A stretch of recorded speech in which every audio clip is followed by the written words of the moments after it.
बच्चों, आज पढ़े क्लास 10 का चौथा चैप्टर फिजिक्स का विद्युत धारा, जो कि इससे अच्छा प्रश्न पूछा जाता है। विद्युत धारा का इंग्लिश होता है इलेक्ट्रिक करंट। इससे पहले कुछ जानकारी है तो वो जान लें। इंटर का जो फॉरम एडमिशन का फॉरम अप्लाई ऑनलाइन हो रहा है, उसमें अपना भाई बहन को बता दीजिएगा। उसमें फॉर्म भर के अप्लाई कर दे। कम से कम 10 स्कूल 10+2 में एडमिशन होगा। कॉलेज को अब इंटर कराने का अनुमति नहीं है, इसलिए बता दीजिएगा अपने भाई बहन को। आज पढ़ते हैं विद्युत धारा। पढ़ रहे थे प्रकाश का बर्तन, जो कि चैप्टर खत्म हो गया था। आज पढ़ेंगे अध्याय 4 विद्युत धारा, इलेक्ट्रिक करेंट, जो कि अभी देख रहे हैं जितना भी ऑनलाइन, जितना भी कोई भी जो बिजली करंट से जो भी कुछ चलेगा उसमें विद्युत धारा करंट प्रवाहित होगा, उसी के बारे में आज पढ़ते हैं। अध्याय 4 है, भारतीय भवन का बुक है और 2025 के लिए तैयारी में जुट गए हैं तो जुटे, शानदार से जानदार से मेहनत लगाकर पढ़ें और तैयारी में लगे हैं। तो विद्युत धारा कहते हैं किसको? विद्युत धारा, तो विद्युत धारा जिसे बोलचाल में बिजली कहा जाता है, जिसे कहते हैं कि बिजली, तो विद्युत धारा जिससे करंट प्रवाहित हो, जिसमें करंट, इसका इंग्लिश का इलेक्ट्रिक करंट। विद्युत करंट मतलब धारा, इलेक्ट्रिक तो विद्युत, इलेक्ट्रिक करंट, करंट करंट जब करंट तो धार, उसमें धारा प्रवाहित हो। बिजली जो है कहां से कहां तक हो जाती है, उसमें करंट है तो ना धारण आता है। जैसे यहाँ से पंखा चला तो उसमें करंट जो जाता है, बिजली में जो तार जोड़ते हैं उसमें करंट ही जाता है, धारा ही जाता है। वही विद्युत बल, विद्युत बल ये सब भी क्या करता है, करंट से चलता है। तो विद्युत धारा जिसे बोलचाल में हम क्या कहते हैं, बिजली, इलेक्ट्रिक क्या बोलते हैं, इलेक्ट्रिसिटी, बिजली। विद्युत धारा जिसे बोलचाल में हम क्या बोलते हैं, बिजली बोलते हैं, इलेक्ट्रिसिटी बोलते हैं।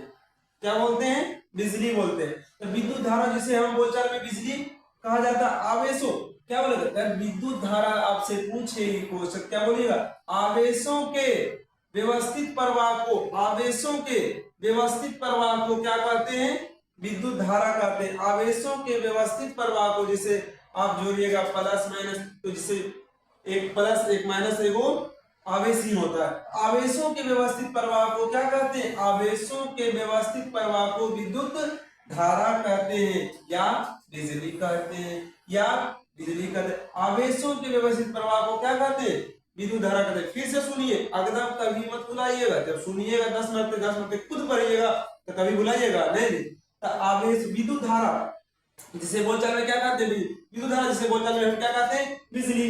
आवेशों के व्यवस्थित प्रवाह को क्या कहते हैं, आवेशों के व्यवस्थित प्रवाह को विद्युत धारा कहते हैं। आवेशों का व्यवस्थित, एक क्रमानुसार आवेशों के व्यवस्थित प्रवाह करे वो क्या कहते हैं, विद्युत धारा कहते हैं। बिजली या विद्युत धारा, दूसरी भाषा में हम यह बोल सकते हैं, बिजली या विद्युत धारा से हमारा तात्पर्य, कहने का मतलब है, तो विद्युत धारा से हमारा तात्पर्य होता है, बिजली या विद्युत धारा से हमारा तात्पर्य, तो कहने का मतलब होता है तारों से होकर, तार जो जोड़ते हैं, तारों से होकर आवेश, आवेश चार, आवेश का प्रवाह होना। आवेश कितने प्रकार के होते हैं, 3 प्रकार के। कितने प्रकार, इसके आगे पढ़े 3, ऋण, धन,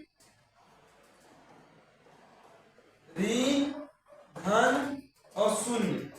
आवेश कितने प्रकार के होते हैं, 3 प्रकार, ऋण, धन और शून्य। आवेश इसमें क्या बोले, इसका उदाहरण जो विद्युत धारा कहेगा आपसे, किसे कहते हैं, तो आवेशों के व्यवस्थित प्रवाह को क्या कहते हैं, विद्युत धारा कहते हैं। विद्युत धारा उस जिसे बोलचाल में हम क्या कहते हैं, आवेशों के व्यवस्थित प्रवाह को क्या कहते हैं, विद्युत धारा कहते हैं। या बिजली या विद्युत धारा से हमारा तात्पर्य होता है तारों से होकर, तारों से होकर आवेशों का प्रवाह। जैसे आप एग्जाम्पल में समझ सकते हैं, बल्ब, ट्यूब, पंखा, टेलीफोन, टीवी, कंप्यूटर इत्यादि बिना बिजली के चल नहीं सकते हैं। जैसे डिजिटल बोर्ड पर पढ़ा रहे, बिना बिजली के चलेगा नहीं। वही बल्ब, ट्यूबलाइट, पंखा, टेलीविजन, टीवी, कंप्यूटर इत्यादि बिना बिजली। तो यही हुआ कि विद्युत धारा इसमें करंट प्रवाहित होता है, सब में करंट प्रवाहित होता है तो चलता है या जलता है। समझे कि नहीं? तो विद्युत धारा कहेगा, अब क्या कहिएगा, आवेशों के व्यवस्थित प्रवाह को क्या कहते हैं? विद्युत धारा कहते हैं। आवेशों के व्यवस्थित प्रवाह को विद्युत धारा कहते हैं। कोई दिक्कत नहीं ना? आगे बढ़ते हैं। अब इसमें आवेश कितने प्रकार के होते हैं? 3, धन, ऋण और शून्य। इसमें आगे पढ़ेंगे पदार्थों की रचना, पदार्थ में परमाणुओं की रचना। पदार्थ तो है, पदार्थ के फिर उसको 3 भाग में बांटा। कितने भाग? परमाणुओं। पदार्थ के परमाणुओं की संरचना, पदार्थ में परमाणुओं की संरचना। पदार्थ में परमाणुओं की रचना 3 मौलिक कण से हुआ है। पदार्थ में परमाणुओं की रचना कितने मौलिक कण से हुआ? पदार्थ में परमाणुओं की रचना 3 मौलिक कणों से हुआ। परमाणु और अणु जानते हैं? तो परमाणु किसे कहते हैं? जो रासायनिक अभिक्रिया में भाग लेता है लेकिन स्वतंत्र अवस्था में नहीं पाया जाता है। और अणु किसे कहते हैं? जो स्वतंत्र अवस्था में पाता है लेकिन रासायनिक अभिक्रिया में भाग नहीं लेता। जो स्वतंत्र है वो रासायनिक अभिक्रिया में क्यों भाग लेगा? मौलिक कण, पदार्थ में परमाणुओं की रचना 3 मौलिक कणों से हुआ है। कितने मौलिक कणों से? पदार्थ में परमाणुओं की रचना कितने मौलिक कणों से हुआ है? 3 से। कौन कौन पूछेगा? तो electron, proton, neutron. Electron, proton और न्यूट्रॉन। इलेक्ट्रॉन पर कैसा आवेश होता है? आपसे पूछेगा इलेक्ट्रॉन पर कैसा आवेश होता है? तो ऋण आवेश। कैसा आवेश? ऋण। प्रोटॉन समझिए, P से पॉजिटिव, P से प्रोटॉन, P से पॉजिटिव, P से प्रोटॉन। तो कैसा आवेश होगा? पॉजिटिव मतलब धन आवेश। कभी भुलाइएगा, P से पॉजिटिव, P से प्रोटॉन। P से पॉजिटिव, P से प्रोटॉन मतलब कि धन आवेश।